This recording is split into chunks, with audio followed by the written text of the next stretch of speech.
नमस्कार. मी गजानन पांचाल, संस्थापक राज्याध्यक्ष स्वराज्य शिक्षक संघटना महाराष्ट्र राज्य. सध्या जिल्हा अंतर्गत प्रक्रियेचे वेध सगळ्यांना लागलेले आहेत, पण ही जी प्रक्रिया आहे अतिशय संथ गतीने ही प्रक्रिया सुरुवात आहे. तर या प्रक्रियेला थोडासा वेग वाढवण्यासाठी आमच्या संघटनेने आज बांधकाम भवन या ठिकाणी आम्ही संपर्क केला आणि माननीय उपसचिवांशी आम्ही संपर्क केलेला होता.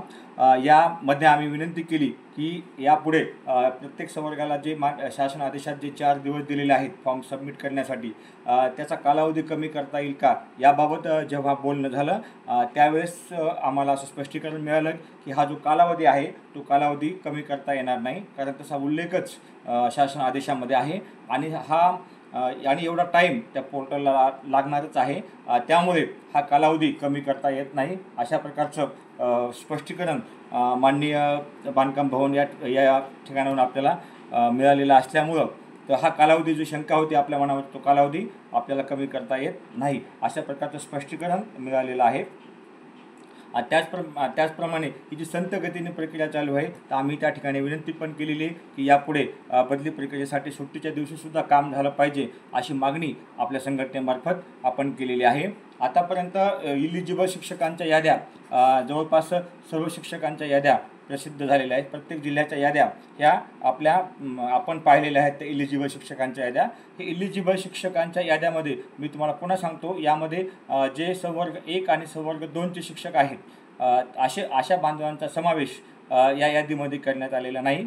या यादीमध्ये ची नावे कुणाची आलेली आहेत? ज्या शिक्षकांचे शाळेवर 5 वर्ष झालेले आहेत आणि जिल्ह्यात 10 वर्ष झालेले आहेत अशा शिक्षकांचे त्या क्षेत्रात 10 वर्षे शाळेवर 5 वर्षे अशा शिक्षकांची नावे या इलिजिबल शिक्षकांच्या यादीमध्ये आलेले नाहीत. संवर्ग 1 आणि संवर्ग 2ची यादी किंवा नाही आल्यामुळे काळजी करायचं काही कारण नाही. आपण जेव्हा अप्लाय करसाल ऑनलाईन संवर्ग 1साठी आणि संवर्ग 2साठी जेव्हा आपण अप्लाय करसाल त्यावेळेस तुमचं नाव त्या बदलीमध्ये तुमच्या येऊन जाईल. तुमची बदली तुम्ही अप्लाय केल्याप्रमाणे होईल. त्यामुळे या इलिजिबल शिक्षकांच्या यादीत नाव आलं नाही अशी शंका आपण बिलकुल घ्यायची नाही किंवा याबाबत काळजी पण आपण करायची नाही. इलिजिबल शिक्षकांच्या याद्या आल्या की चला आपलं काम झालं, बदली प्रक्रिया स्टार्ट झाली, आता बदल्या होतीलच अशा बऱ्याच शिक्षकांच्या मनामध्ये असं वाटत आहे. परंतु इलिजिबल शिक्षकांच्या याद्या येणं हे काही फार मोठी गोष्ट नाही, कारण आपण जी प्रोफाईल सबमिट केलेली आहे त्या प्रोफाईलच्या अनुसारच ती प्रोफाईल BO आणि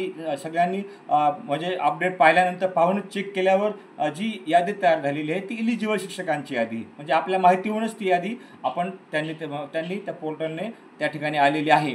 म्हणजे पण मोठं जे अग्निदिव्य आहे, यादी आली इलिजिबल शिक्षकांची यादी आली म्हणजे आपण जिंकलो, बदली हवी जे शिक्षक आहेत आपण जिंकलो अशातली बाब नाही. तर मोठं जे अग्निदिव्य आहे की ते व्हॅकन्सी विन्सिसच्या याच्या पोर्टलला सगळ्या CEO यांनी आपापल्या जिल्ह्याची व्हॅकन्सी त्या पोर्टलमध्ये सबमिट करावी लागणार आहे. हे फार मोठं अग्निदिव्य आहे आणि ती व्हॅकन्सी सबमिट करण्याचा टॅब आज आपल्याला मिळालेला आहे. दिनांक 4 जूनला तो टॅब आत्ता आपला ओपन झालेला आहे आणि ही सुविधा 5 जूनपर्यंत सगळ्या CEO यांना राहील.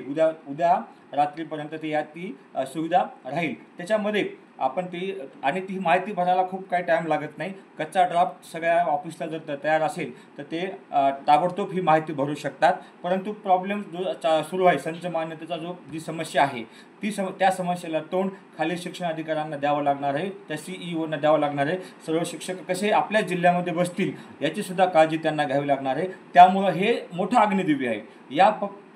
ही जी परीक्षा समजा यातून जर आपण पुढे गेलो, हे जर सगळं अपलोड झालं तर पुढची बदली प्रक्रिया अतिशय शांतपणे होऊ शकते. त्यामुळं संच मान्यता अपलोड होणं आणि ती पोर्टलला दाखवणं हे खूप महत्त्वाचं काम आहे. हे काम झाल्या लगेच संवर्ग 1साठी पोर्टल सुरू होऊ शकतं.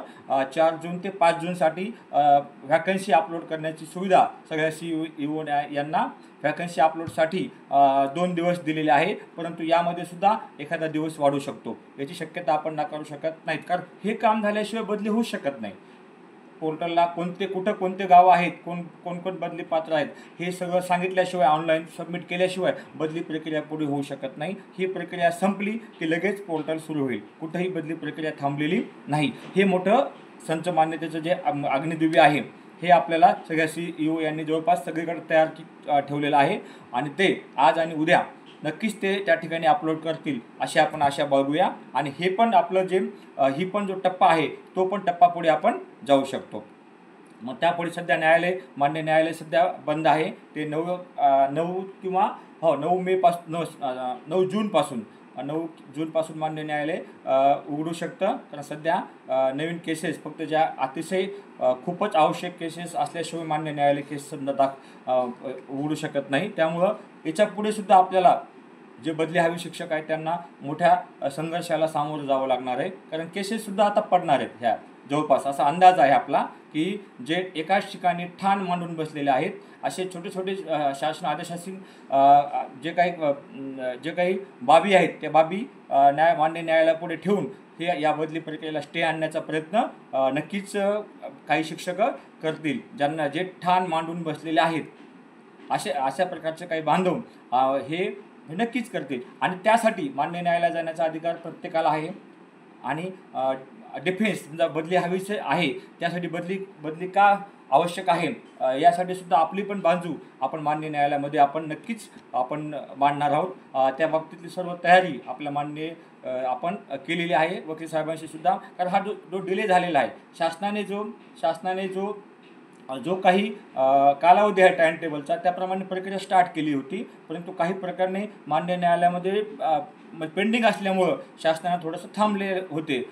अशा प्रकारची बाजूसुद्धा आणि त्याचप्रमाणे शासनसुद्धा आपली बाजू त्या ठिकाणी भक्कमपणे मांडणारच आहे. पण त्यासोबत आपल्यालासुद्धा आपण त्या प्रक्रियेवर आपल्यालासुद्धा लक्ष ठेवावं लागणार आहे. त्या ठिकाणी आपल्यालासुद्धा म्हणजे शांत राहून चालणार नाही. आपल्यालासुद्धा आपली बाजू त्या ठिकाणी मांडता आली पाहिजे आणि ते आपण नक्कीच मांडू.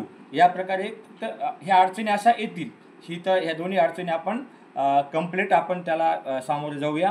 आणि बदली प्रक्रिया ही याच महिन्यात कमीत कमी 30 जूनपर्यंत तरी कंप्लीट झाली पाहिजे अशा प्रकारे आपण आपला अट्टहास आपण लावूया. आणि नेहमी शासनाशी आपण संपर्कात राहून शासन बदलीसाठी अतिशय पॉझिटिव्ह आहे. बदल्या थांबवणार नाही. 100% बदल्या होणारच आहेत. परंतु लहान लहान गोष्टीवर पासून मान्य न्यायालयात जात असल्यामुळे थोडंसं काम करायला अडचणी माननीय शासनास येत आहेत. त्यामुळं ठीक आहे आपण कोणाला कोर्टात जाऊ नका असं म्हणू शकत नाही. प्रत्येकाचा तो हक्क आहे. पण आपण सुद्धा आपली बाजू आपण डिफेन्स करूया. आपण सुद्धा आपली बदली हवीची बाजू आपण संघटित असलं पाहिजे आणि त्याकडे आपण लक्ष दिलं पाहिजे. अशा काही घटना असतील तर आपण आमच्या संघटनेत आपण कळवा. त्यामध्ये सुद्धा आपण व्यवस्थितरित्या न्याय मागण्याचा प्रयत्न आपण करू. आणि जी बदली प्रक्रिया स्टार्ट झालेली आहे ती तुमच्या हातात बदलीचे आदेश मिळेपर्यंत आपण सोबत असणार आहोत. प्रत्येकाची इच्छितस्थळी आणि ऑनलाईन बदली प्रक्रिया वाचवण्यासाठी ह्या सगळ्या गोष्टी आपल्याला कराव्या लागणार आहेत. ऑफलाईनमध्ये काय काय होतं हे आपण सगळे जाणकार आहात. हे सगळं आपल्याला माहिती आहे. त्यामुळं आपण सोबत आहोत आणि नक्कीच शेवटपर्यंत आपल्याला सोबत राहायचं आहे. आणि बदली प्रक्रिया आपल्याला कंप्लीट शासनाला सुद्धा करायची आहे. पण त्यांना आपल्याला जी काही मदत लागेल किंवा आपण आपल्या पद्धतीनं त्या ठिकाणी मान्य न्यायालयामध्येच फक्त मदत लागणार आहे.